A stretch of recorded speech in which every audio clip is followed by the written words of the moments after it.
Hi, you're watching VVTv. I'm David Williamson and I'm here with Claire Gormly. Welcome. Hello. Today we're going to talk about Claire. She's a prominent figure in the vintage world in New Zealand. Claire, you've been up in Auckland, you're usually based in Wellington. Tell us what you've been up to. Had a very exciting weekend this weekend. We've been doing a photo shoot for issue 4 of Glory Days Vintage Lifestyle magazine, and I've also been doing some styling for a photo shoot with a friend of mine. Awesome, so what's the photo shoot entail?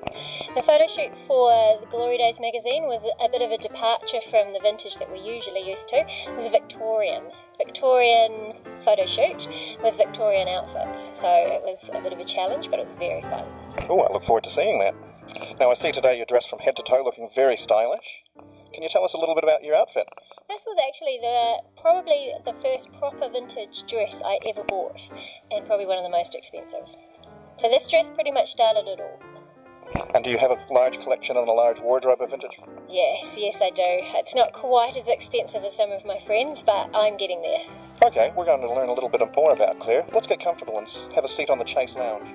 So tell us, Claire, what got you interested and dedicated to the vintage lifestyle? Okay, it was about maybe 3 or 4 years ago. I was bored one day and I decided that it would be fun to write a blog about dressing vintage 24/7, to look at the comparison between our modern clothing and vintage clothing, but also psychologically what was different back in the 30s, 40s and 50s. So I decided quite early on in the piece that I needed to learn how to do the hair and makeup as well, and then it snowballed from there really, and I ended up with a vintage styling business. Dressing vintage became my everyday wear. It was only going to be 3 months but ended up being 3, 4, 5 years. So the Vanity Case is one of your vintage businesses. Can you tell us more about that?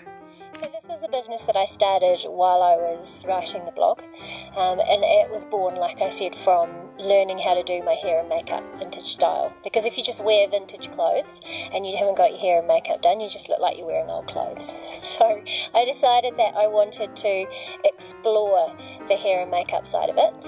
I started importing a range of cosmetics called Besame and doing styling in the Wellington region. And it's grown from there really. You mentioned Besame. What makes Besame unique and stand out in the vintage market?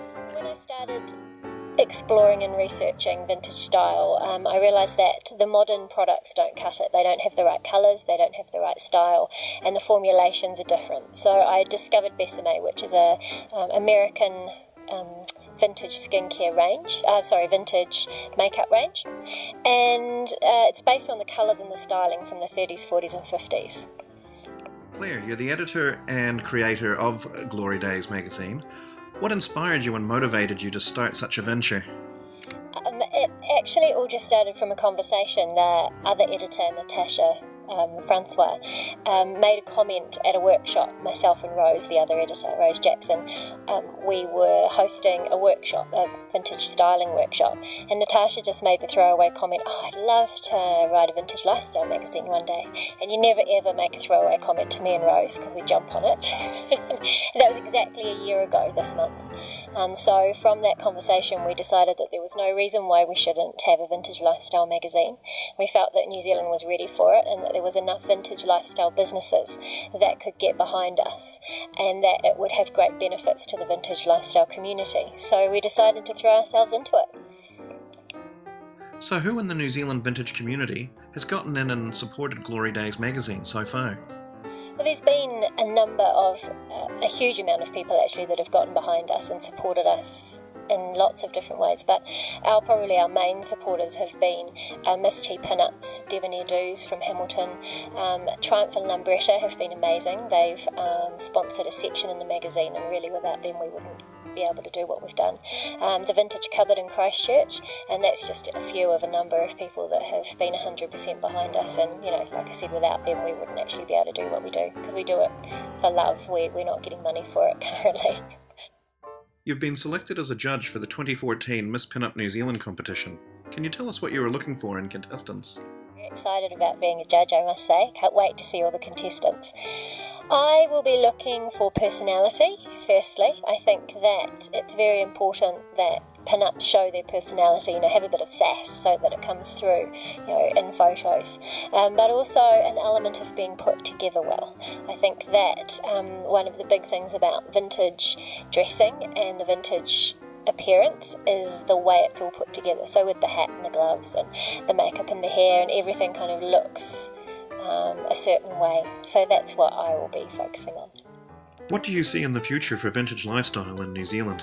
I think that if we look overseas and we look to England and America, it's going from strength to strength over there, and there's no sign of the vintage lifestyle diminishing. I think that the same is here to a certain extent. I think we've got a lower saturation point, and so maintaining it will be the key.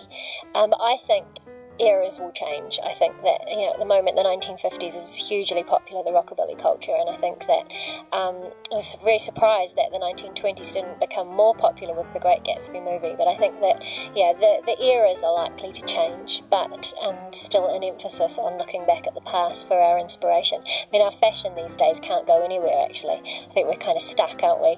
So I think that we will continue to look back into the past. It's just a matter of picking which decade.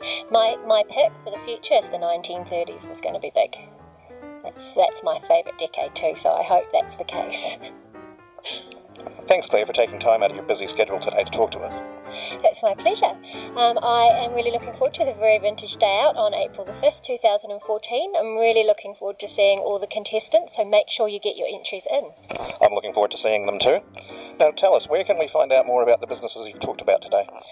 Glory Days magazine is www.glorydaysmagazine.com, and the Vanity Case is thevanitycase.co.nz. Subscribe to our channel. We put out every Wednesday.